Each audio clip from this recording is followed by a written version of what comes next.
Hey everybody, this is Salar and you guys are welcome to Smart Code and this exciting course on C Sharp. In this course, we are learning C Sharp step by step. In our previous lecture, we learned to output variables and string concatenation. And I said string concatenation is a beautiful technique to format output string. Having said that, in C Sharp, there is another way to output variables with formatted string. And that technique is called string interpolation.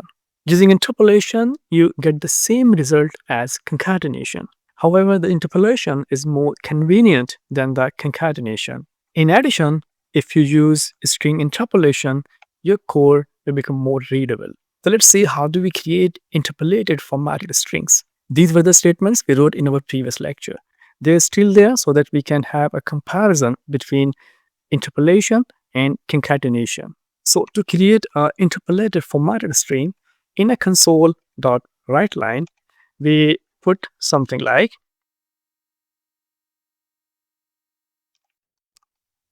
so this line of code where the string literal starts with a dollar sign is actually a string interpolation.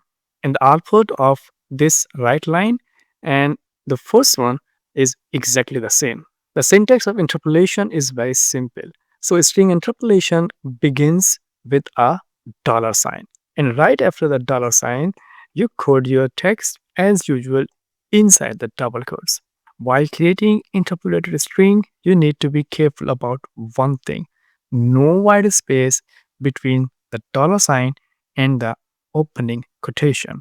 If you put a white space, the compiler will complain.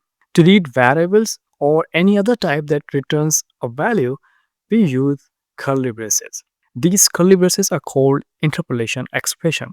So we can simply put our variable inside the curly braces and it will be replaced by its value at the time of execution. Let me first run this application and I want you to read the output of the first and the last statement. And here you can see the first statement and the last statement, output is exactly the same. Now you can compare both the statements. You will see string interpolation is more readable and convenient to code than the string concatenation.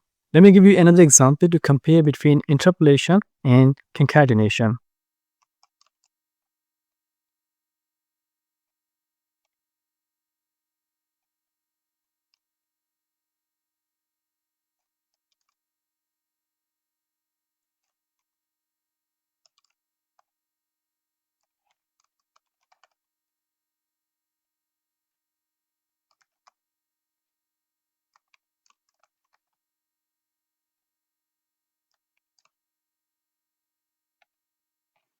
Now you can see which one is better and more convenient to write.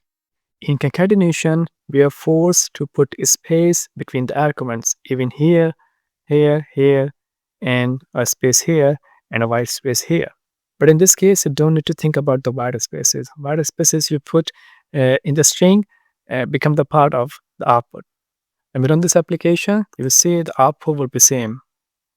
Check the last two lines, and you can see the same output. One uses concatenation, and the other uses interpolation. In an interpolated string, you can also use escape sequences. Let me put a new line sequence here and one here. Now the output is distributed over three lines, line 1, line 2, and line 3. Let's check it out. And here you see the output over three lines. So escape sequences work as usual. You have two different ways to format your output string, concatenation and interpolation. Which one to use? It's up to you. There is no significant performance issue either with the concatenation or the interpolation. However, interpolation is more readable than the concatenation. So that was all about string interpolation. I will see you in the next lecture. Thanks for watching.